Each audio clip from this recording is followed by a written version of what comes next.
Hello प्यारे बच्चों, आप सभी का वेलकम है तनु पाठशाला में। तो प्यारे बच्चों, कैसे आप सब? आई होप आप लोग बहुत ही अच्छे होंगे, मस्त होंगे और स्वस्थ से पढ़ाई कर रहे होंगे।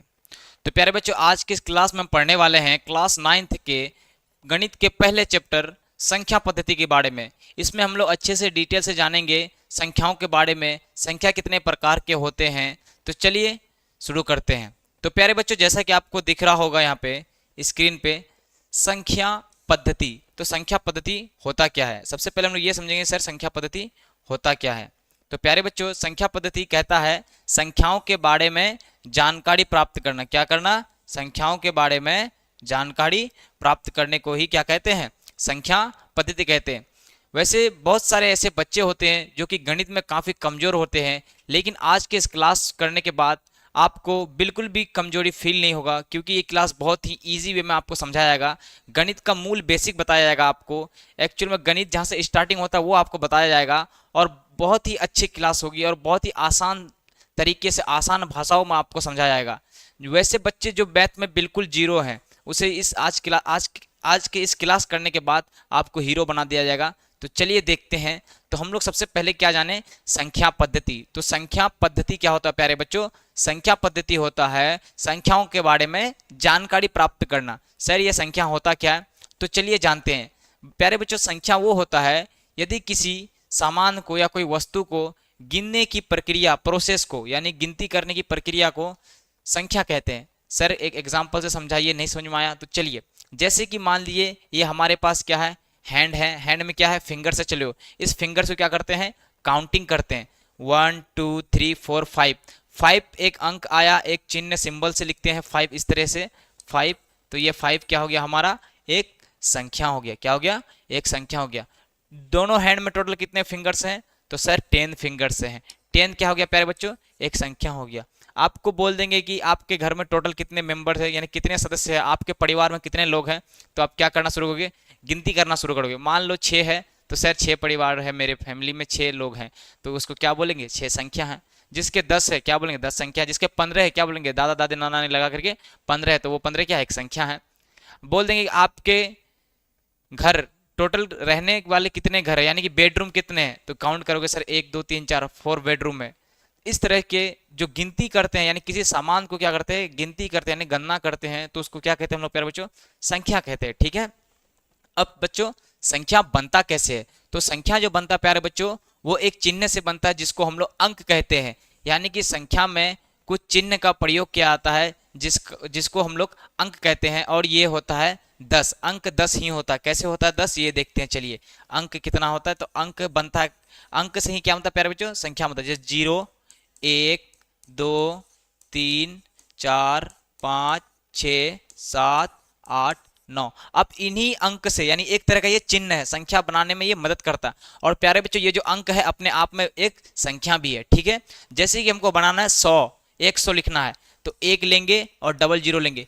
तो इन्हीं अंकों में से यूज हुआ कोई चिन्ह ना, कि 1 यूज हुआ, डबल 0 यूज हुआ, डबल 0 का इस्तेमाल किए हैं, तो ये जो संख्या बना 100, तो यहाँ पे कितना अंक लगा है? तो गिनेंगे 1 2 3। तो सर 3 अंक का यूज हुआ। इसका मतलब अंकों की संख्या कितनी होगी? 3 होगी। उसी तरह हम सर बनाएंगे 25। चलिए सर 25 लिखते हैं। 25 क्या है? संख्या। इसमें कितना अंक यूज हुआ? एक बार 2 हुआ, एक बार 5, यानी टोटल अंक कितना है? 2। यानी ये 2 क्या है? अंक है, और ये 5 क्या है? अंक है। ठीक है प्यारे बच्चों, यहाँ तक तो समझ गए। तो चलिए सबसे पहला शुरुआत करते हैं। आपका जो संख्या पद्धति है, इससे पहले हमको संख्या पद्धति में जानकारी लेना होगा कि सर ये संख्या जो है, संख्या में सबसे पहला प्रकार क्या है? तो संख्या का पहला प्रकार आपका प्राकृत संख्या। क्या प्यारे बच्चों? प्राकृत संख्या। सर प्राकृत संख्या होता क्या है? तो प्यारे बच्चों, यदि आपको बोल देंगे कि आप कितने साल के हैं, तो आप कहाँ से स्टार्ट किए थे?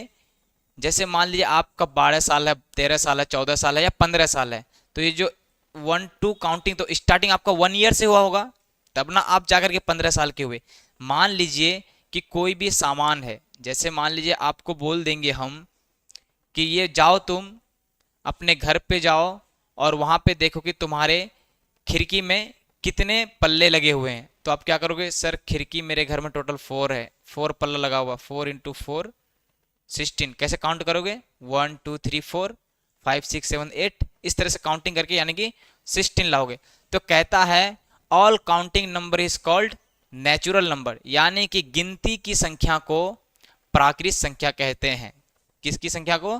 तो प्यारे बच्चों गिनती की संख्या को, गिनती की संख्या को, गिनती की संख्या को क्या कहते हैं प्यारे बच्चों? प्राकृत या प्राकृतिक संख्या कहते हैं, प्राकृत संख्या कहते हैं। तो गिनती कहां से स्टार्ट करते हैं हम लोग प्यारे बच्चों? तो सर जी एक से स्टार्ट करते हैं, 1 2 3 4 5 6, इस तरह से कहां तक जाते हैं सर? अनंत तक। इसका मतलब क्या था? अनंत, मतलब ये चलते रहेगा, कभी एंड नहीं होगा। 1 2 3 4 5 6 7 8 9 10 100 1000 10,000 लाख 10 लाख करोड़ 10 करोड़ अरब 10 अरब खरब 10 खरब नील 10 नील पद्म 10 पद्म संघ 10 संघ महासंघ अनंत, इस तरह से चलते रहेगा। संख्याओं का कोई निश्चित नहीं है, संख्या क्या है? एक अनिश्चित है। ठीक है प्यारे बच्चों, तो प्राकृतिक संख्या क्या होता है? गिनती की संख्या। तो गिनती कहां से स्टार्ट करते हैं? तो सर जी एक से। जैसे मान लें आपकी क्लास में रोल नंबर बोला जाता है, रोल नंबर 1 रोल नंबर 2, तो वो स्टार्ट कहां से करता है? 1 से करता है। ठीक है प्यारे बच्चों, जैसे आप प्रार्थना में लगते हैं अपने विद्यालय में, जब प्रार्थना में लगते हैं तो आप क्या किया जाता है? बच्चे को काउंटिंग कहते हैं, कुल बच्चे विद्यालय में कितने उपस्थित बच्चे हैं, टोटल कितने बच्चे विद्यालय में उपस्थित है। तो क्या करते हैं? एक लाइन में एक कतार में वो बच्चे को प्रेयर में जब होता है तो वहां से काउंट उसको बोलने बोलते, चलो बोलो 1, तो उसका अगला 2 3 4 या 1 2 3 4 इस तरह से काउंट कराते हैं। तो 1 से शुरू करेंगे और जहां तक जाएगा इसी का नाम है प्यारे बच्चों प्राकृत संख्या। क्लियर है? चलिए, प्राकृत संख्या का पहला लेटर जो होता है ये n जो होता है नेचुरल नंबर, तो प्राकृत संख्या को किससे दिखाते हैं प्यारे बच्चों? n से। इसे n से दर्शाया जाता है, यानी कि सूचित किया जाता है, जहां भी n रहेगा दर्शाया जाता है। ठीक है प्यारे बच्चों, तो n से किसको दर्शाया जाता है? सर प्राकृत संख्या को दर्शाया जाता है। बात क्लियर है? सर जी पूर्ण संख्या क्या होता है? तो प्यारे बच्चों बस यही गिनती की संख्या में क्या कर दो, यही गिनती की संख्या में यानी प्राकृत संख्या में, प्राकृत संख्या में आप क्या लगा दो? इसके आगे शून्य लगा दो। सर प्राकृतिक संख्या में शून्य लगा देने से बने संख्या को क्या बोलेंगे? पूर्ण संख्या बोलेंगे। यानी कि शून्य समेत प्राकृत संख्या को या सभी प्राकृतिक संख्या के साथ शून्य लगा देने पर बने संख्या को पूर्ण संख्या बोलेंगे, या शून्य समेत प्राकृतिक संख्या को पूर्ण संख्या बोलेंगे, या गिनती की संख्या में शून्य लगा देने से पूर्ण संख्या बोलेंगे।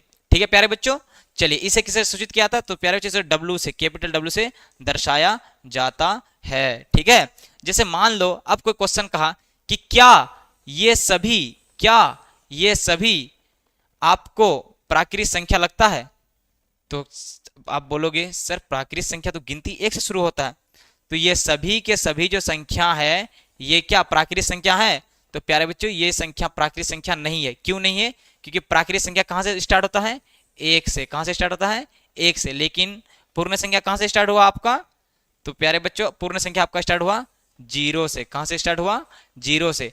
तो क्या सभी पूर्ण संख्या प्राकृतिक संख्या होगा? तो नहीं होगा, क्योंकि पूर्ण संख्या 0 से स्टार्ट होता है और प्राकृतिक संख्या 1 से स्टार्ट होता है। लेकिन क्या प्राकृतिक संख्या पूर्ण संख्या होगा? तो जी सर होगा। क्यों? क्योंकि आप देख रहे हैं पूर्ण संख्या में ये क्या दिख रहा है आपको? ये पूर्ण संख्या में आपको यहां से यहां क्या दिख रहा है? ये क्या दिख रहा है आपको? प्राकृतिक संख्या। देखिए तो ये प्राकृतिक संख्या है, यानी कि प्यारे बच्चों पूर्ण संख्या में आपका क्या छिपा हुआ है? प्राकृतिक संख्या छिपा हुआ। पूर्ण संख्या में आपका क्या छिपा हुआ? प्राकृतिक संख्या छिपा हुआ। तो प्राकृतिक संख्या पूर्ण संख्या होता है। तो यहाँ पे नोट करके हम लोग लिखेंगे, यहाँ पे नोट करके लिखेंगे, नोट करके क्या लिखेंगे? प्राकृतिक संख्या यानी सभी प्राकृतिक संख्या क्या होता है? पूर्ण संख्या होता है। पूर्ण संख्या होता है, यानी कि ये सही है। अब दूसरा केस में क्या लिखेंगे कि पूर्ण संख्या क्या नहीं होता है? प्राकृतिक संख्या नहीं होता है। ठीक है, सभी प्राकृतिक संख्या पूर्ण संख्या होते हैं, किंतु या लेकिन सभी पूर्ण संख्या प्राकृतिक संख्या नहीं होते। कारण क्या है कि प्यारे बच्चों पूर्ण संख्या जो होता है वो 0 से स्टार्ट होता है और प्राकृतिक संख्या जो होता है वो 1 से स्टार्ट होता है। क्लियर है? अब बात आती है पूर्ण संख्या हो गया, पूर्णांक संख्या के बारे में बात करेंगे हम लोग। किसके बारे में बात करेंगे प्यारे बच्चों? पूर्णांक संख्या के बारे में बात करेंगे। सर ये पूर्णांक संख्या होता क्या है? तो अब देखिए पूर्ण संख्या में ये सभी क्या था प्यारे बच्चों? 0 से स्टार्ट किया, तो ये क्या था? पूर्ण संख्या था ना। पूर्ण संख्या में या पूर्ण संख्या के साथ क्या जोड़ देने पर सभी ऋणात्मक संख्या, इसको बोलेंगे नेगेटिव नंबर्स, नेगेटिव नंबर्स, ठीक है। यानी कि पूर्ण संख्या में ऋणात्मक संख्या को जोड़ देने से बने संख्या पूर्णांक संख्या कहलाते हैं। All whole number combined with positive negative number they are called integers. कहने का मतलब यह है प्यारे बच्चों कि जितने सारे पूर्ण संख्या है उसके आगे कौन से नंबर लगा देने, कौन सी संख्या लगा देने हैं, ऋणात्मक चिन्ह वाले संख्या लगा देने से। कैसे समझेंगे सर? जैसे कि मान ली एक है, एक के आगे क्या लगा देंगे, ऋण का चिन्ह, माइनस का चिन्ह, तो ये हो गया ऋणात्मक संख्या। अब प्यारे बच्चों लगा देंगे -2, -3, -4, ये सभी के सभी संख्या क्या है, इस तरह से कहां तक जाएगा, माइनस अनंत तक जाएगा, यानी माइनस अनंत तक जाएगा। तो ये सभी के सभी संख्या क्या है प्यारे बच्चों, तो ये सभी के सभी संख्या आपका पूर्ण संख्या है। सॉरी, ये सभी के सभी आपका क्या है, तो प्यारे बच्चों ये सभी के सभी जो संख्या आपका, ये सभी है ऋणात्मक संख्या। कौन सा संख्या, ऋणात्मक संख्या, ऋणात्मक संख्या। यानी कि प्राकृत संख्या में ऋण का चिन्ह लगा देने से, माइनस का चिन्ह लगा देने से बने संख्या ऋणात्मक संख्या कहलाता है, ठीक है। और इस ऋणात्मक संख्या के साथ क्या जोड़ देंगे हम लोग प्यारे बच्चों, इस ऋणात्मक संख्या के साथ हम लोग जोड़ देंगे पूर्ण संख्या। क्या जोड़ देंगे, पूर्ण संख्या। क्या जोड़ देंगे, पूर्ण संख्या जोड़ देंगे। तो ये क्या बन जाएगा, ये पूरा का पूरा ये हमारा बन जाएगा, ये पूरा का पूरा हमारा क्या बन जाएगा प्यारे बच्चों, इसी नंबर का नाम है पूर्णांक संख्या, ठीक है प्यारे बच्चों, इसी का नाम क्या है, पूर्णांक संख्या। यानी कि सभी धनात्मक, चलिए लिखते हैं हम लोग यहीं पे, इसी का डिफिनेशन लिखते हैं यहाँ पे, सभी धनात्मक, धनात्मक कहने का मतलब वे संख्या जिसके आगे प्लस का साइन हो। जैसे मान लो 5 है तो 5 के आगे प्लस है, या प्लस का साइन नहीं भी दे सकते हैं, दे भी सकते हैं। जैसे 8 है, 8 के आगे दे भी सकते, नहीं दे, ये सभी के सभी क्या है, धनात्मक संख्या। तो सभी धनात्मक संख्या तथा सभी ऋणात्मक संख्या, सभी ऋणात्मक संख्या, ऋणात्मक संख्या के संग्रह को पूर्णांक संख्या कहते हैं। क्या कहते हैं प्यारे बच्चों, पूर्णांक संख्या कहते हैं। तो इसको कैसे लिखेंगे, 0, 1, 2, 3, 4, 5, ये कहां तक जाएगा, अनंत तक। इधर -1, -2, -3, -4 कहां तक जाएगा, माइनस अनंत तक जाएगा। तो इन सभी संख्या को, इन सभी संख्या का नाम क्या बोलेंगे हम लोग, तो इन सभी संख्या का नाम बोलेंगे हम लोग पूर्णांक संख्या। ये सभी सभी क्या कहलाएगा, ये पूर्णांक संख्या कहलाएगा। तो प्यारे बच्चों पूर्णांक संख्या को आई से सूचित किया जाता है या जेड से सूचित किया जाता है। पहला लेटर आई है इसका, इंटीजर्स, इसलिए इसको आई से सूचित करते हैं, या फिर जेड से सूचित करते हैं। जेड का अर्थ होता है जेलिन, जेलिन का अर्थ होता है गिनना, ठीक है। तो इन्हीं पूर्णांक संख्या द्वारा ही हम लोग आगे और भी अच्छे से पढ़ेंगे। तो एक नोटिस करने वाली बात यह है प्यारे बच्चों, यहाँ पे आप लोग थोड़ा सा समझिएगा, अच्छे समझिएगा। जितने सारे ऋणात्मक संख्या है, जितने सारे ऋणात्मक संख्या है, इसका नाम होता है धनोत्तर। क्या होता है प्यारे बच्चों, धनोत्तर, धनोत्तर संख्या। यानी कि वे संख्या जो ऋणात्मक हो, वे संख्या, कंफ्यूज करने में, धनोत्तर मतलब धन संख्या नहीं, प्लस संख्या नहीं, पॉजिटिव नहीं। धनोत्तर कहने का मतलब वे संख्या जो धनात्मक ना हो, तो धनात्मक नहीं होगा कौन, ऋणात्मक संख्या, तो उसको धनोत्तर बोलेंगे। और वे संख्या जो ऋणात्मक ना हो उसको बोलेंगे ऋणोत्तर। तो ऋणात्मक कौन नहीं होगा, तो ऋणात्मक ये नहीं होगा, ये सभी संख्या क्या नहीं होगा, ये सभी संख्या ऋणात्मक नहीं होगा, क्योंकि ये धनात्मक है, तो इसको बोलते हैं ऋणोत्तर। इसका नाम क्या बोलते हैं, ऋणोत्तर, ठीक है। ये ऋणोत्तर संख्या।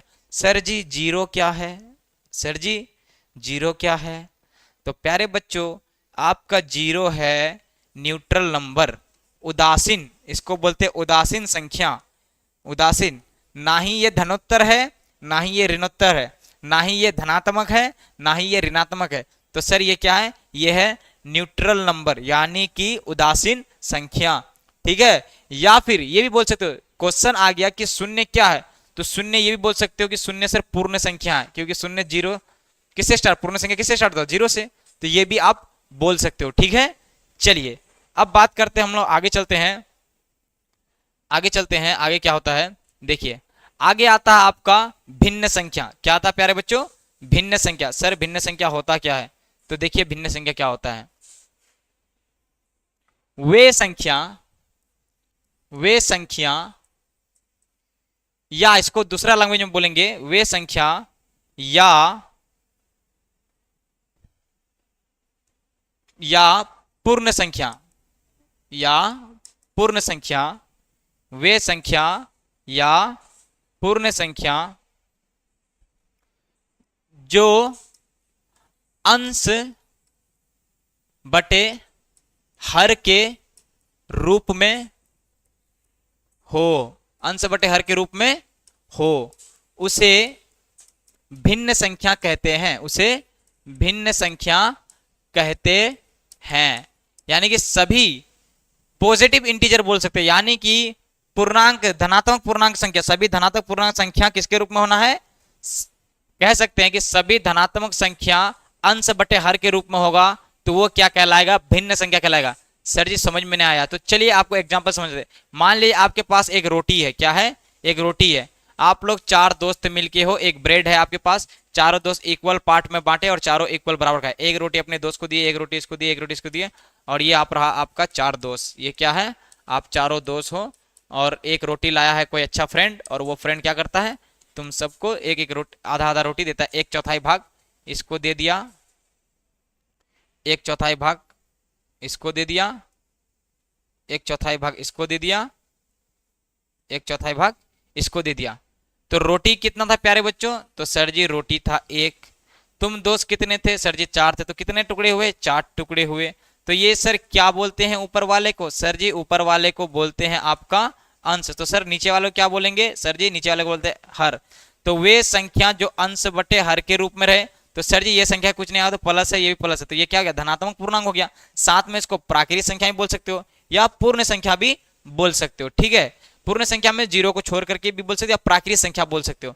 कि प्राकृतिक संख्या को p बटे q के रूप में, यानी कि अंश बटे हर के रूप में लिखेंगे, तो ये क्या कहलाएगा? भिन्न संख्या कहलाएगा। ठीक है, अब बात आती है प्यारे बच्चों परिमेय संख्या। अब बच्चे यहाँ पे कंफ्यूज कर जाते हैं कि सर परिमेय संख्या और भिन्न संख्या में अंतर क्या है? तो प्यारे बच्चों अभी हमने बताया कि भिन्न संख्या केवल धनात्मक पूर्णांक होगा, यानी कि जितने सारे प्राकृतिक संख्या हैं उन संख्याओं को अंश बटे हर के रूप में लिखोगे तो भिन्न संख्या बनेगा।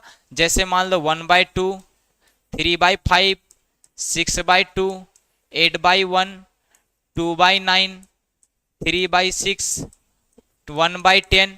तो ये सभी के सभी क्या है? धनात्मक संख्या, या फिर इसको बोलेंगे प्राकृतिक संख्या है कि इसका कुछ नहीं तो धनात्मक है, प्लस चिन्ह है। तो ये सभी के सभी क्या है? भिन्न संख्या। तो अब एक कॉन्सेप्ट आता है कि क्या सभी भिन्न संख्या परिमेय संख्या हो सकता है? लेकिन इससे पहले भी परिमेय संख्या समझ लीजिए तब क्या होता है। तो प्यारे बच्चों परिमेय संख्या भी इसी का रूप है, लेकिन शर्त क्या है? परिमेय संख्या भी अंश बटे हर के रूप में होगा।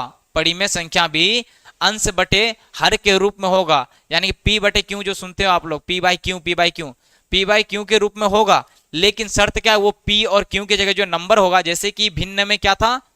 अंश, और हर में क्या था? प्राकृतिक संख्या था या फिर धनात्मक पूर्णांक था। लेकिन यहाँ पे क्या होगा? धनात्मक ऋणात्मक दोनों ही पूर्णांक होगा, यानी कि पूर्णांक संख्या होगा। यानी p और q क्या होगा? पूर्णांक संख्या होगा। तो परिमेय संख्या क्या होता है? वे संख्या जो p बाई क्यू के रूप में हो, p बाई क्यू के रूप में हो, p बाई क्यू के रूप में हो, तथा p और q क्या हो प्यारे बच्चों? तो ये हो पूर्णांक संख्या। p q क्या हो? पूर्णांक संख्या हो। और q किसके बराबर नहीं हो? q नहीं हो 0 के बराबर, तो उसको क्या बोलेंगे हम लोग? तो उसे कहेंगे परिमेय संख्या। तो सर पूर्णांक बोला है तो हम माइनस भी ले सकते हैं जी, माइनस ले सकते हैं। 1/2, 3/2, -6/2, -8/2, -9/6, प्लस 8/20, 1/2, 3/4, 6/2, -2/9, -7/3, -77/8। तो धनात्मक भी लिए हैं, ऋणात्मक भी। ये क्या हो गया? धनात्मक, ये क्या? ऋणात्मक। तो ये क्या भी? सभी पूर्णांक संख्या, ये बोल सकते हैं वे संख्या जो पी बाई क्यू के रूप में रहे, और शर्त यह है कि वह संख्या क्या होना है, पूर्णांक होना। तो उसको क्या बोलेंगे हम लोग, परिमेय संख्या बोलेंगे। वे संख्या जो पी बाई क्यू के रूप में हो, पी और क्यू पूर्णांक हो, क्यू बराबर नहीं हो 0 के, परिमेय संख्या कहलाता है। तो क्या प्यारे बच्चों आप लोग ये बताइए कि सभी भिन्न संख्या परिमेय संख्या होगा, सभी भिन्न संख्या परिमेय संख्या होगा? तो जी सर, सभी भिन्न संख्या परिमेय संख्या होगा। क्यों? क्योंकि भिन्न संख्या किसका बना, धनात्मक पूर्णांक का ही बना है ना। तो सभी भिन्न संख्या क्या होगा, परिमेय संख्या। जैसे यहां देखते हैं ये भिन्न तो है लेकिन परिमेय संख्या भी है, भिन्न तो है परिमेय संख्या भी है, और कहां है, भिन्न तो है परिमेय संख्या भी है। ठीक है, तो हम कह सकते हैं कि सभी भिन्न संख्या क्या होता है, परिमेय संख्या होता है। लेकिन सभी परिमेय संख्या भिन्न संख्या नहीं होता है, सभी परिमेय संख्या भिन्न संख्या नहीं होता। क्यों नहीं होते? क्योंकि परिमेय संख्या में ऋणात्मक वाले भी नंबर्स आ जाते हैं। कौन वाले? ऋणात्मक वाले भी संख्या आ जाते हैं, जिस कारण से ये क्या नहीं होगा, ये सभी के सभी क्या नहीं होगा, ये भिन्न नहीं होगा। क्या नहीं होगा प्यारे बच्चों? ये आपका भिन्न नहीं होगा। ठीक है, चलिए अब आगे चलते हैं। अब आगे चलते हैं हम लोग। एक चीज आप लोग यहां देखिएगा कि दो परिमेय संख्याओं के बीच अनगिनत परिमेय संख्या होती है। सर कैसे? मान लीजिए 1 और 2 है। क्या है प्यारे बच्चों? 1 और 2 है। क्या ये आपको परिमेय संख्या नहीं लगता है? कुछ नहीं है तो बटे में 1, कुछ नहीं है तो बटे में 1, तो पी बाई क्यू के रूप में लिख सकते हैं।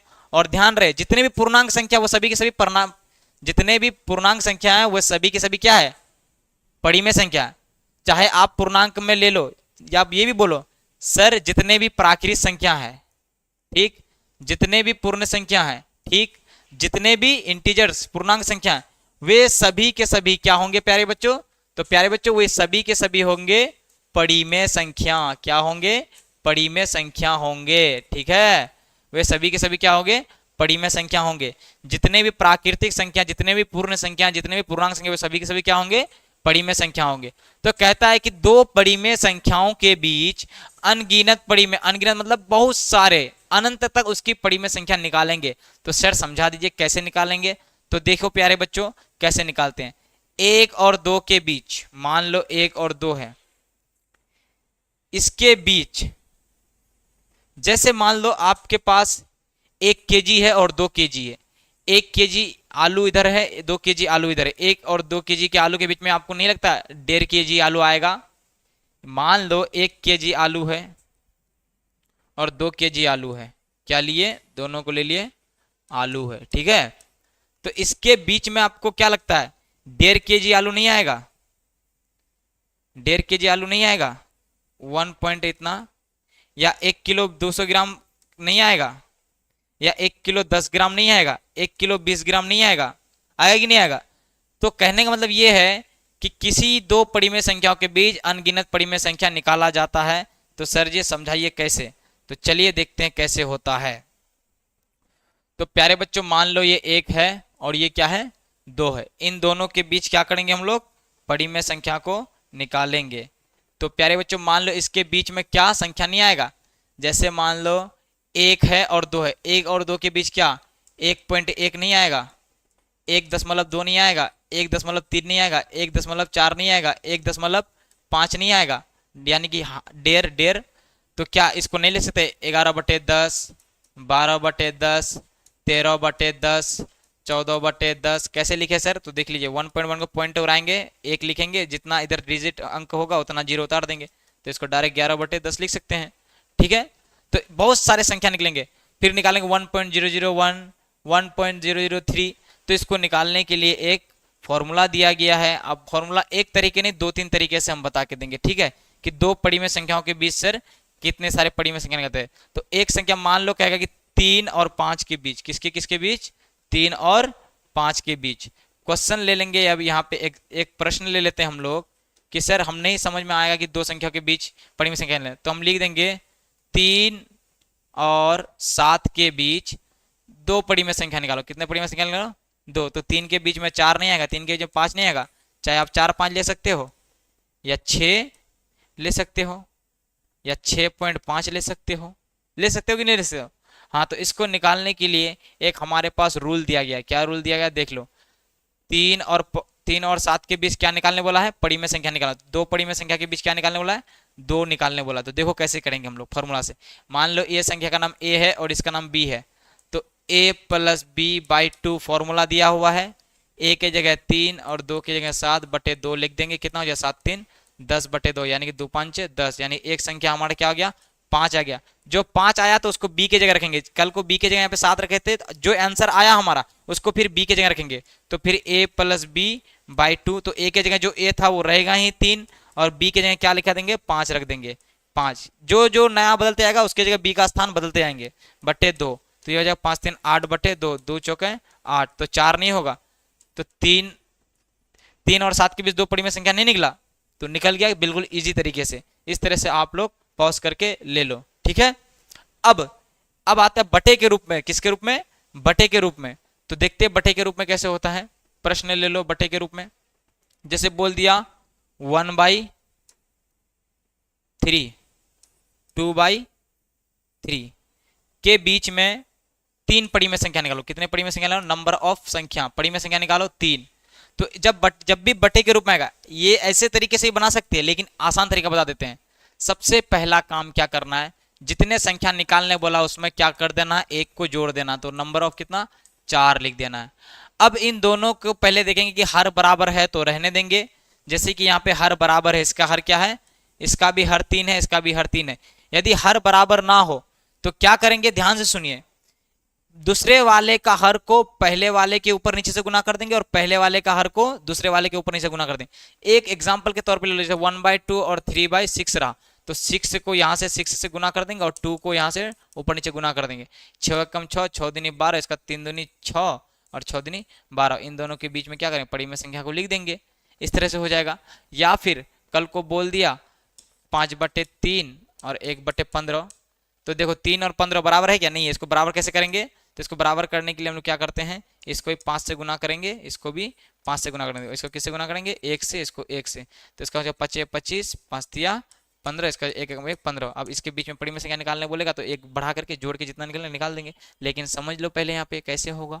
इसका हर क्या है, बराबर है। हर क्या है, बराबर है, तो और कोई नहीं करेंगे।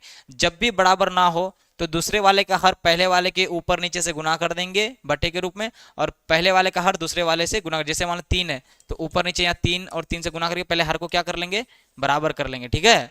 ऐसा पहले रूल करेंगे जब देखेंगे कि हर बराबर नहीं हो। तो यहाँ तो बराबर है, दिक्कत नहीं है। अब जितना संख्या निकालने वाला उसको ऊपर नीचे से क्या कर दो, गुना कर दो। क्या कर दो, गुना कर दो। इसको भी क्या कर दो, ऊपर नीचे से गुना कर दो। 4 से जो एक्स्ट्रा एक जोड़े थे, 4 एकम 4, 4 तिया 12, 4 दूनी 8, 3 चौके 12। तो कितना निकालने वाला था, 4 निकालने वाला था। तो 5/12, 6/12, 7/12, 3 ही निकालने वाला था ना, तो 3 ही निकालने वाला था, तो 3 हो गया, तो हो गया 3। जितना निकालने बोलेगा उस पे क्या कर देंगे प्यारे बच्चों, एक को जोड़ देंगे। एक को क्या कर देंगे, जोड़ देंगे। बस जितना नंबर ऑफ संख्या रहेगा ऊपर नीचे से क्या कर देंगे, इसको गुना कर देंगे और हर को क्या करने का कोशिश करेंगे, बराबर करने की कोशिश करेंगे हर को। उसके बाद आपका आंसर निकल जाएगा, ठीक है। इस तरह का आप लोग बना सकते हैं अच्छे से। और जिसका भी नहीं निकलेगा वो फॉर्मूला से होना। और एक चीज ध्यान रहे, हर बार संख्या आपका आंसर अलग अलग निकलेगा। गलत मत समझना कि सर गलत बता दिए, मेरा आंसर कुछ और निकल रहा है, सर का आंसर कुछ और निकल रहा है। ऐसी कोई बात नहीं, क्योंकि दो पड़ी में संख्या के बीच अनगिनत पड़ी में संख्या निकल सकता है।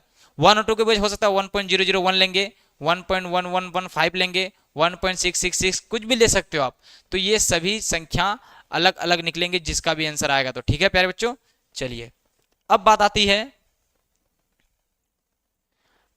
आती है आगे अपरिमेय संख्याओं के बारे में। किसके बारे में, अपरिमेय संख्याओं के बारे में। कि सर अपरिमेय संख्या होता क्या है, अपरिमेय संख्या होता क्या है।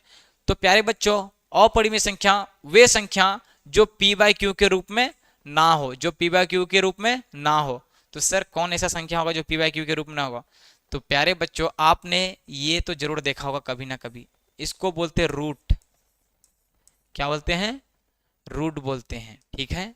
इसको तो आप लोग ने देखा होगा रूट को। हाँ सर। तो प्यारे बच्चों, जितने भी संख्या रूट में होगा, और ध्यान रहे जो संख्या है वो धन पूर्णांक नहीं होना है। क्या नहीं होना है, धन पूर्णांक। यानी कि इसके वर्गों का जो ये होगा, इसके वर्गों का गुणांक जो होगा वो धनात्मक ना निकले। जैसे कि मान लो यहाँ सर आप बोले कि जो भी संख्या इसके अंतर्गत होगा, यानी कि रूट के अंदर जो भी संख्या हो वो सभी क्या है, अपरिमेय। लेकिन 9 क्या है, देखो तो 9 को जब काट के से निकालोगे 3 × 3, तो ये जो स्क्वायर में बाहर निकलेगा, स्क्वायर और रूट जो कट जाएगा, ये 3 3 क्या निकल गया, 3 तो सर परिमेय संख्या निकल गया। कैसे, क्योंकि 3/1 है। ठीक है, तो वे संख्या जो p/q के रूप में ना हो, और वे संख्या जो रूट के अंदर हो और उसका एक पूर्ण वर्ग ना हो, यानी रूट के अंदर वाले संख्या का पूर्ण वर्ग ना हो। सर वर्ग क्या होता है, वैसी संख्या जो अपने आप में 2 बार गुना होता है। प्यारे बच्चों, 2 का स्क्वायर 2 बार गुना हुआ 4, 3 का स्क्वायर 3 को 2 बार गुना हुआ 3 × 3 9, 4 का स्क्वायर करेंगे 4 × 4 यानी 2 बार गुना हुआ 4 चौक 16। तो ये सभी के ऊपर में इसी का नाम तो स्क्वायर है। वे संख्या जो अपने आप में 2 बार गुना हो, कोई संख्या x है और वो x से ही गुना होना चाहता अपने आप में, तो इसी का नाम क्या है प्यारे बच्चों, स्क्वायर। स्क्वायर मतलब वर्ग। ठीक है, चलिए, तो वे संख्या जो p/q के रूप में ना हो उसको क्या बोलेंगे, अपरिमेय संख्या बोलेंगे। और या वे संख्या जो रूट के अंदर हो और उसका पूर्ण वर्ग ना निकले। रूट के अंदर वाले का संख्या का क्या ना निकले, पूर्ण वर्ग ना निकले। क्या ना निकले, पूर्ण वर्ग, पूरा पूरी वर्ग ना निकले। जैसे √7, क्या 7 का कोई पूरा पूरी वर्ग निकलेगा, नहीं। √5 पूरा पूरी वर्ग, √2, √3, √11, √8, ये सभी की सभी संख्या क्या है, अपरिमेय संख्या है। अब एक चीज नोट करने वाली बात यह है कि सर जब ये दोनों संख्या को मिला के यदि लिखा जाए तो वो क्या कहलाएगा। जैसे 2 गुना √3, 3/√4, तो सर √4 को बाहर निकालोगे सरल वे में 2, 3/2 ये परिमेय संख्या हो जाएगा। इस तरह क्वेश्चन देगा कंफ्यूज करने के लिए, लेकिन हम उतना भी कंफ्यूज नहीं कराएंगे पहले आप लोगों को। √60/3, सर इसको कैसा संख्या बोलेंगे। सर यहाँ परिमेय भी है, अपरिमेय भी है, परिमेय भी है, अपरिमेय। 2 क्या है, 2 परिमेय है सर। रेशनल नंबर r से सूचित किया जाता है। ये क्या सर, इरेशनल नंबर है, इसको i से सूचित किया जाता है, IRR इरेशनल नंबर। सर इसको क्या बोलेंगे। तो प्यारे बच्चों यहाँ पे इसका नाम आ जाता है वास्तविक संख्या। क्या आ जाता है, वास्तविक संख्या, रियल नंबर। सर ये रियल नंबर होता क्या है, तो प्यारे बच्चों रियल नंबर होता है, रियल नंबर कहने का मतलब ये होता है कि परिमेय और अपरिमेय संख्या के साथ बने संख्या को, वे संख्या जो परिमेय और अपरिमेय से मिलकर बना हो उसे ही क्या बोलेंगे, वास्तविक संख्या बोलेंगे। ठीक है, चलिए देखते हैं एग्जाम्पल के तौर पे। जैसे मान लो 2 + √3, 8 - √6, 10/√2, 1/√2, 3/√6, ये सभी की सभी संख्या क्या है प्यारे बच्चों, वास्तविक संख्या है। क्यों, क्योंकि इसमें परिमेय भी है और अपरिमेय भी संख्या है। परिमेय और अपरिमेय संख्या के संग्रह को वास्तविक संख्या बोलते हैं। ठीक है, चलिए अब चलते हैं आगे हम लोग काल्पनिक संख्या में। कहां पे चलेंगे प्यारे बच्चों, काल्पनिक संख्या में। सर काल्पनिक संख्या होता क्या है, इमेजिनरी नंबर। तो प्यारे बच्चों इमेजिनरी नंबर वे संख्या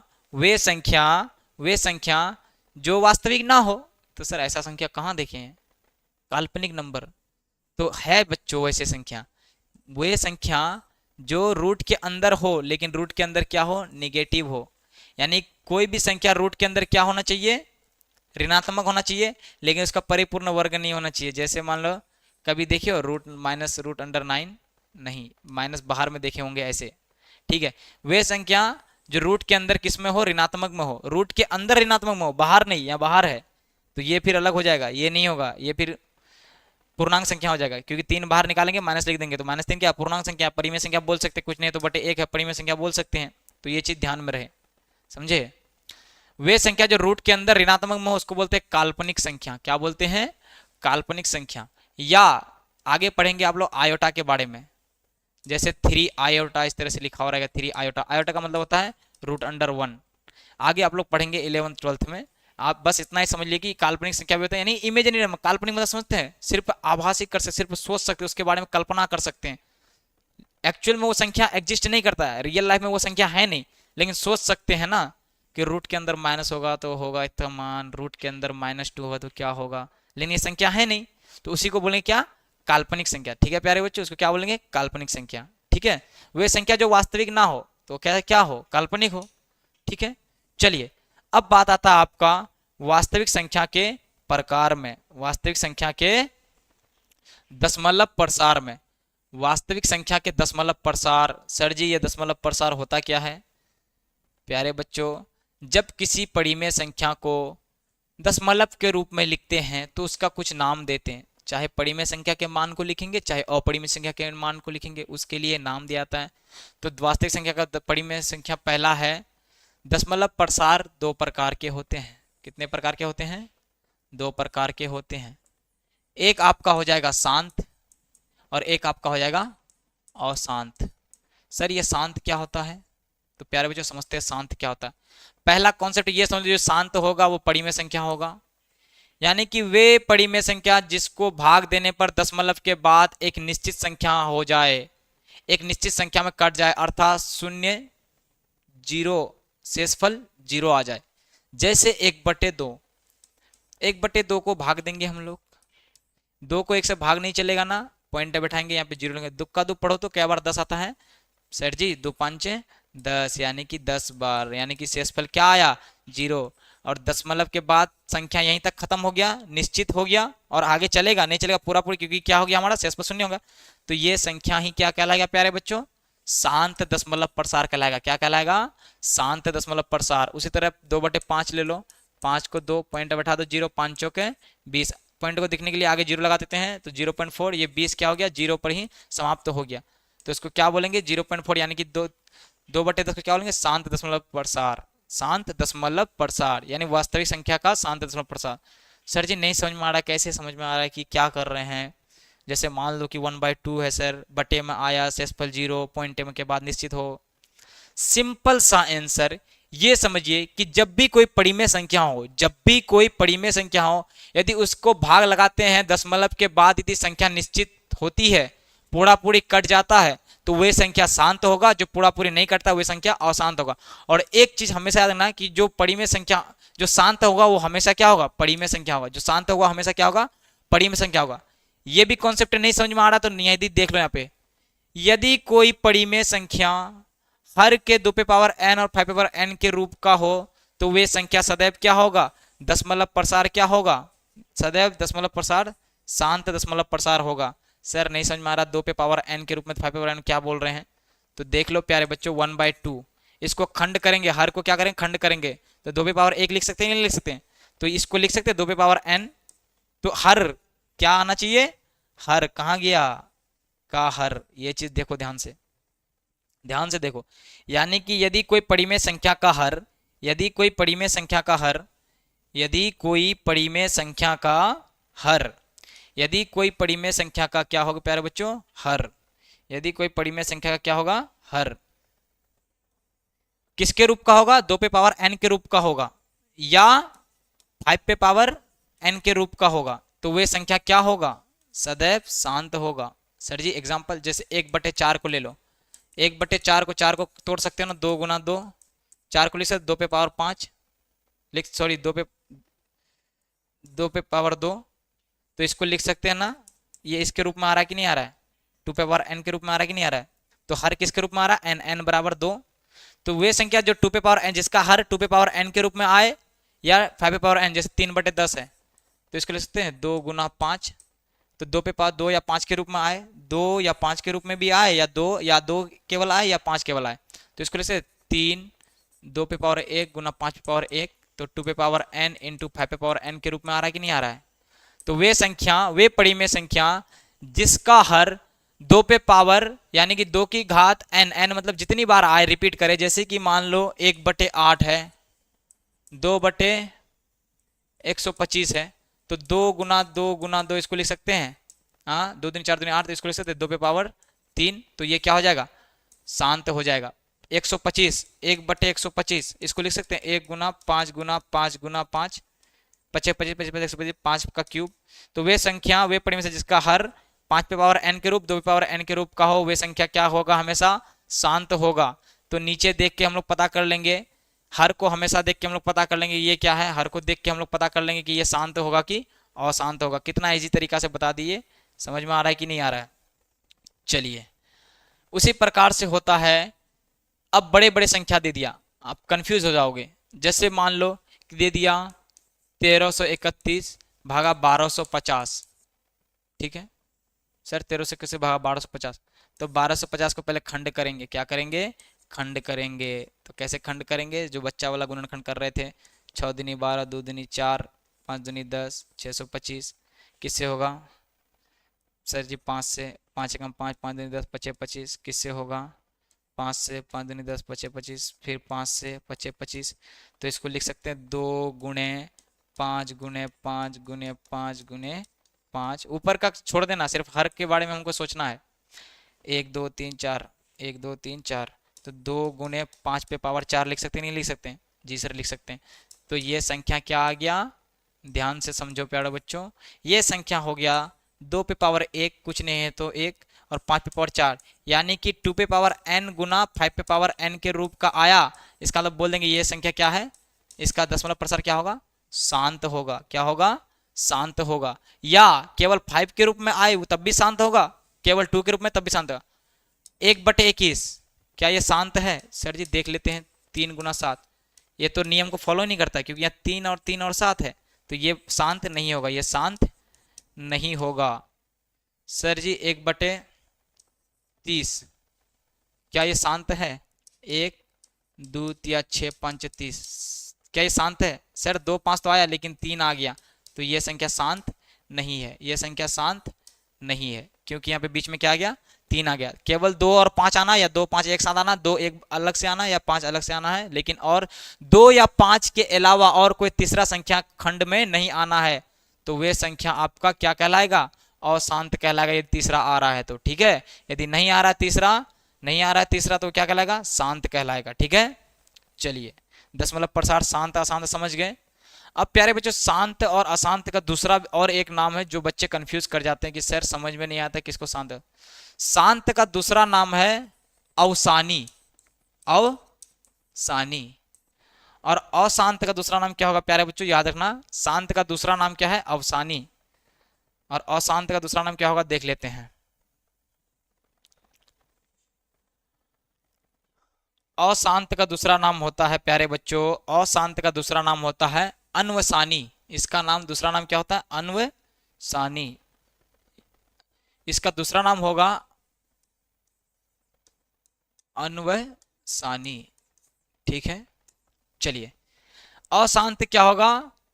वे संख्या जिसका हर, वे परिमेय संख्या जिसका हर 2 पे पावर n गुना 5 पे पावर n के रूप का ना हो, तो उसको क्या बोलेंगे? अशांत। यानी कि वे संख्या जो निश्चित ना कटे, जो निश्चित भाग ना लगे। जैसे 1/3 को ले लेते हैं हम लोग एग्जांपल में, 3 को भाग दो, 3 भागा 1, पॉइंट उठा के 0, 3 तिया 9, फिर 1 आएगा, फिर 3 तिया 9, फिर 1 आएगा, फिर 3 तिया 9, तो ये कभी खत्म होगा? सर कभी नहीं खत्म होगा। तो वे संख्या जिसको दशमलव के बाद अनिश्चित नंबर आए, यानी कि ये कभी ना कटे, आते रहे आते रहे आते रहे आते रहे, तो वैसी संख्या को बोलते हैं अशांत दशमलव प्रसार। वे संख्या क्या बोलेंगे? अशांत दशमलव प्रसार या अन्वसानी दशमलव प्रसार। जैसे 1/6 ले लो, 6 को भाग दो, 6 एकम 6, 4 पॉइंट बैठा के 6 के 36, फिर 4 आएगा, फिर 36, फिर 6, फिर 6, इस तरह से आते रहेगा। तो ये क्या 1/6 क्या गया? अशांत। इसका दशमलव प्रसार क्या हो जाएगा? अशांत हो जाएगा। जैसे प्रश्न में 1/3 था, बना के दिखा दिया आपको। अब अशांत जो होता है प्यारे बच्चों, वो 2 प्रकार के होता है, शांत में नहीं होता है, लेकिन अशांत कितने प्रकार के होता है? 2 प्रकार के होता है। कैसे समझेंगे सर? एक होता अशांत आवृत्ति, एक होता अशांत अनावृत्ति। आवृत्ति का मतलब दशमलव के बाद, किसके बाद? दशमलव के बाद लगातार वही अंक रिपीट हो, वही अंक दोहराए, वही अंक दोहराए। जैसे 1/3 का क्या था? 0.3333333333 इस तरह से आते रहेगा। तो दशमलव के बाद वही संख्या दोहराए, उसे क्या बोलेंगे? अशांत आवृत्ति बोलेंगे। आवृत्ति क्या बोलेंगे? अशांत आवृत्ति बोलेंगे। और अशांत अनावृत्ति क्या हो? जो संख्या दशमलव के बाद अलग अलग नंबर से आए, जैसे √2 का मान 1.141 इस तरह से आते, और भी कुछ आएगा। √3 का मान 1.71 इस तरह से आते रहेगा। √6 का मान 2.431 इस तरह से आते रहेगा। यानी कि ये संख्या कभी आपस में दोहराएगा नहीं, रिपीट नहीं होगा। रिपीट मतलब वही संख्या बार बार नहीं आएगा, अलग अलग आएगा, ठीक है। तो उसको बोलेंगे अशांत आवृत्ति। और एक कॉन्सेप्ट वाली बात है कि सर पाई क्या है। तो प्यारे बच्चों, पाई एक अपरिमेय संख्या है।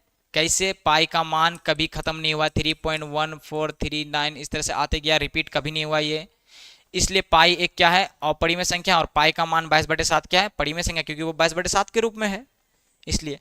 अब एक चीज ध्यान रहे, अशांत जो संख्या होता, अशांत दशमलव जो प्रसार होता है, वो जो अशांत आवृत्ति जो है, आवृत्ति केवल केवल परिमेय संख्या में होता है, केवल केवल परिमेय संख्या में होता है। जैसे 1/6, तो ये क्या हो गया? अशांत आवृत्ति हो जाएगा। लेकिन अशांत अनावृत्ति में क्या होता है? वे संख्या जो रूट के अंदर रहे, वे संख्या जो रूट के अंदर। मेरी बातों को ध्यान से सुनिएगा, अब पूरे लेक्चर में यदि मेरी बातों को सिर्फ सुनिएगा तो आपको सारा डाउट क्लियर हो जाएगा, ठीक है प्यारे बच्चों।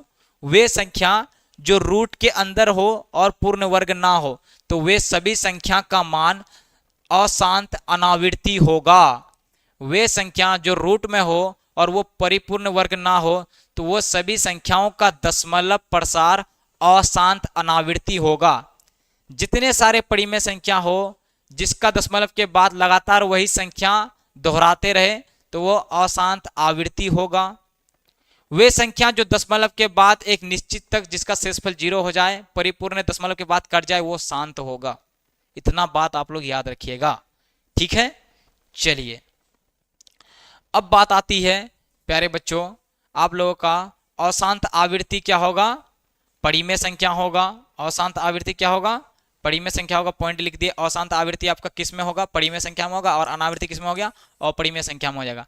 अब आता है वास्तविक संख्याओं के संक्रियता, कि सर जब दो परिमेय संख्याओं को आपस में जोड़ेंगे, चलिए सर 2 भी क्या है? एक परिमेय संख्या, 3 भी क्या है? एक परिमेय संख्या, दोनों को जोड़े तो क्या मिला?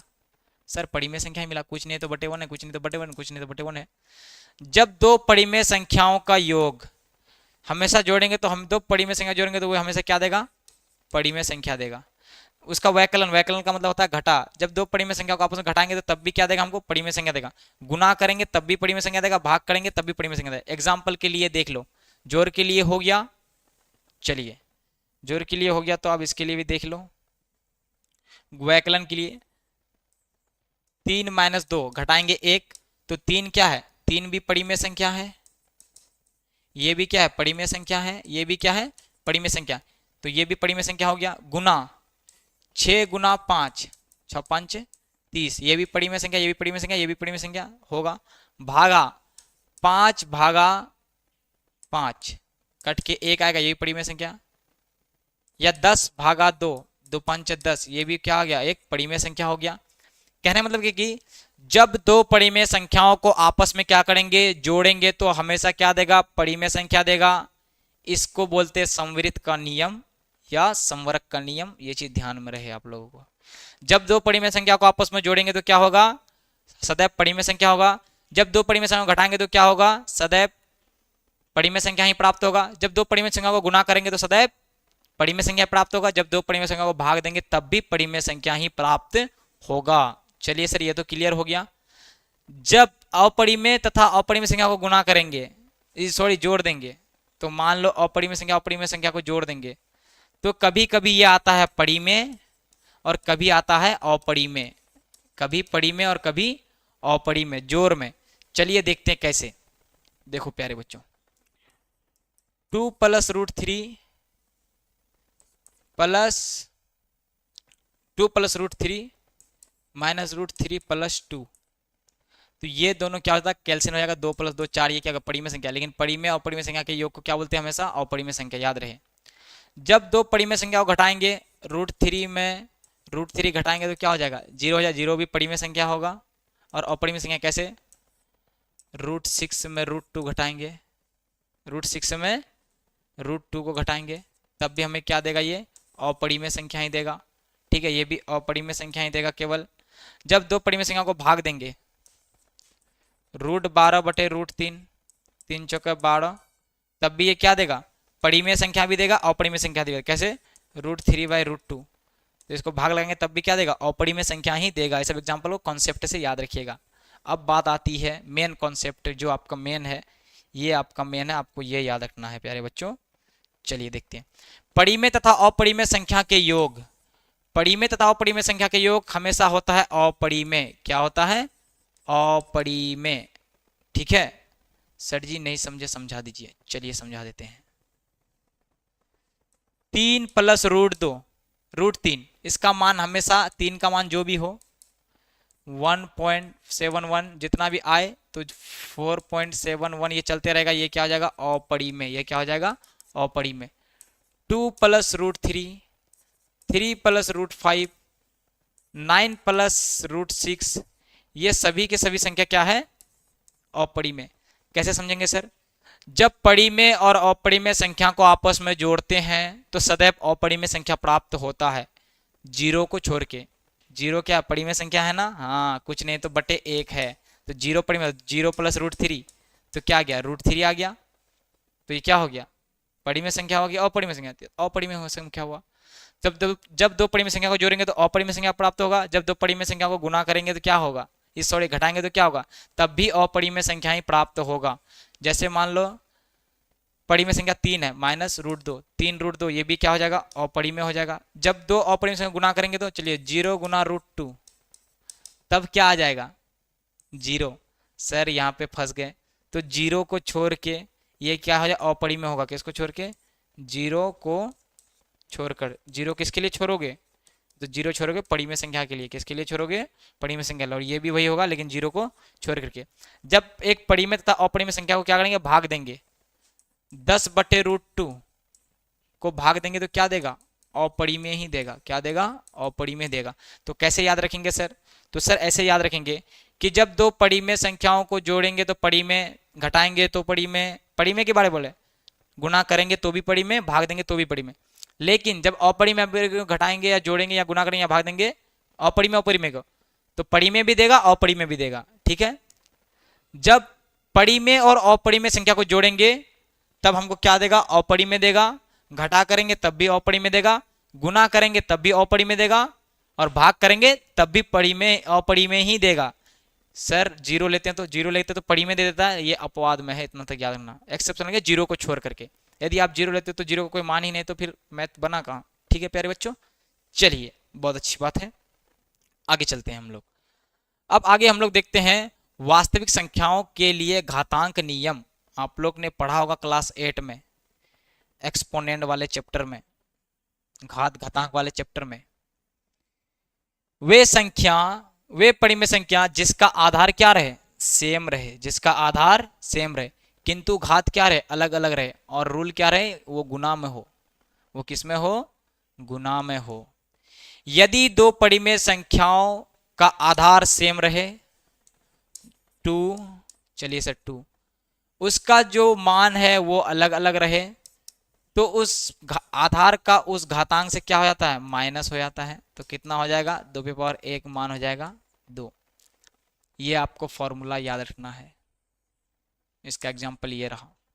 उसी प्रकार से जब आधार सेम रहे और भाग लगे तो क्या हो जाएगा, उसका घात क्या हो जाएगा, घट जाएगा। दो परिमेय संख्याओं का गुना, यदि दो परिमेय संख्याओं का गुना यदि आधार सेम रहे और वो गुना के रूप में रहे और उसका घात अलग अलग रहे तो वो क्या हो जाएगा, जुट जाएगा। सॉरी यहाँ पे गलती हो गया, ये क्या हो जाएगा, आपस में जुट जाएगा। 3 2 5 कितना हो जाएगा, 32, 2 दूनी 4 दूनी 8, 16 दूनी 32 आंसर हो जाएगा। चलिए सॉरी गलती हो गया। इतना याद रखना है कि वे संख्या जो किसके घात के रूप में रहे, यदि किसी संख्या का आधार सेम रहे और वो गुना में रहे और घात अलग अलग रहे तो आपस में क्या हो जाएगा, जुट जाएगा। यदि किसी संख्या का आधार सेम रहे, वो गुना में रहे, घात अलग अलग रहे तो वो क्या हो जाएगा, वो घात आपस में जुड़ जाएगा। यदि किसी संख्या का घात अलग अलग रहे लेकिन उसका आधार सेम रहे और भाग में रहे तो वो क्या हो जाएगा, माइनस हो जाएगा। चलिए एग्जाम्पल के लेके समझते हैं।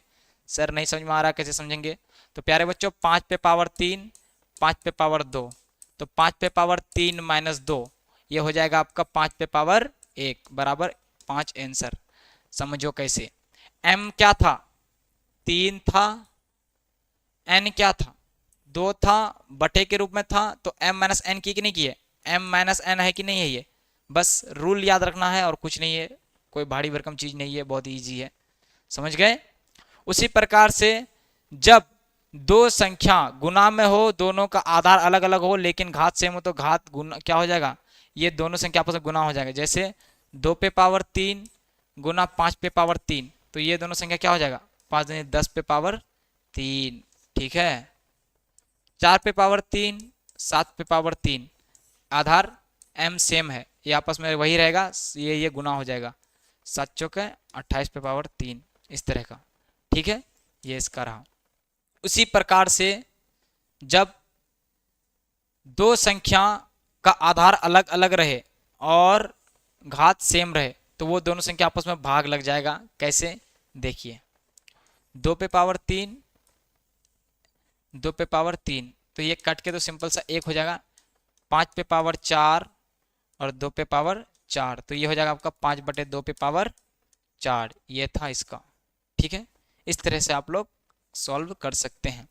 उसी प्रकार से आपका हो जाएगा, यदि इस पावर के ऊपर पावर यानी घात के ऊपर घात, जैसे माने 2 पे ऊपर घात फिर इसके ऊपर घात 2, तो ये दोनों संख्या आपस में क्या हो जाएगा, ये दोनों संख्या आपस में क्या हो जाएगा, गुना हो जाएगा, क्या हो जाएगा, गुना हो जाएगा। तो 2 पे पावर 3 दूनी 6 आंसर हो जाएगा। 2 पे पावर 6 पे पावर 2, तो ये दोनों संख्या क्या हो जाएगा, गुना हो जाएगा, 6 दूनी 12। इसी प्रकार से आप लोग बनाइएगा, ठीक है प्यारे बच्चों। अब चलते हैं हम लोग, किसी भी संख्या के ऊपर 0 मान रहे तो उसका मान 1 होगा। 2 पे पावर 0 बराबर 1, 3 पे पावर 0 बराबर 1। कैसे हुआ, एग्जाम्पल ले लो, मान लो कि 2 पे पावर 5 रहे और 2 पे पावर 5 रहे, ठीक है। आधार सेम है, घात भी सेम है, तो क्या करेंगे, आधार सेम रहे तो घटाएंगे, 2 पे पावर 5 माइनस 5, तो 2 पे पावर 5 चलेगा, 2 पे पावर 0, इसका मान हो गया 1, या फिर ऐसे डायरेक्ट काट देंगे तो इसका मान तब भी होगा 1, समझिए। LHS बराबर RHS, ये रूल से आया, ठीक है, नियम से। चाहे ऐसे 2 पे पावर 5 को 2 पे पावर काट देंगे तो वो भी 1 आ जाएगा, या फिर ऐसे नियम से चलेंगे, किससे चलेंगे, नियम से चलेंगे, तो तब भी क्या हो जाएगा, तब भी हमारा आंसर 1 आ जाएगा। इसलिए कहता है किसी भी संख्या के पावर यदि 0 रहे तो उसका मान क्या होता है, 1 होता है। कैसे प्रूफ किए देख लो यहाँ पे, ठीक है। चलिए अब आगे चलते हैं हम लोग। अब बात आती है किसी भी संख्या के a पे पावर m यदि हो, यदि किसी भी संख्या के पावर a पे पावर m हो माइनस m हो, ये ऐसे होगा, फिर से हम लिख देते हैं। किसी संख्या के यदि उसके पावर माइनस ऋणात्मक हो, उसका मान होगा a पे पावर m। जैसे मान लो एक नंबर लेते हैं 2 पे पावर -3, तो इसका मान हो जाएगा 1 बटे 2 पे पावर 3, आंसर हो जाएगा। 2 को गुना करो 3 बार, 2 दूनी 4 दूनी 8, ये हो जाएगा आपका आंसर। मान लीजिए कि 3 पे पावर -2, तो इसका मान हो जाएगा 1 पे पावर 3 का स्क्वायर, यानी कि 1 बटे 9, इस तरह का मान हो जाएगा। ये था आपका 1/a पे पावर m। ये क्या था आपका, यहाँ पे आपका लगेगा माइनस, प्यारे बच्चों यहाँ पे क्या लगेगा, माइनस। वैसे हम तो यहाँ लिख दिए हैं, फिर भी आप लोग कंफ्यूज ना हो, तो यहाँ पे हो जाएगा आपका माइनस, ठीक है। ये होगा, इस तरह से होगा, ये आपका ऐसे है, a पे पावर -m ऐसे है, तो जिसका मान क्या, a पे पावर mn ऐसे है, ठीक है। चलिए प्यारे बच्चों, अब चलते हैं हम लोग अपरिमेय संख्याओं को संख्या रेखा में निरूपण करना, किसमें, संख्या रेखा में दर्शाना। तो प्यारे बच्चों अगले क्लास में हम लोग इसके बारे में अच्छे से समझेंगे। आज के लिए बस इतना ही, मिलते हैं नेक्स्ट वीडियो में, धन्यवाद।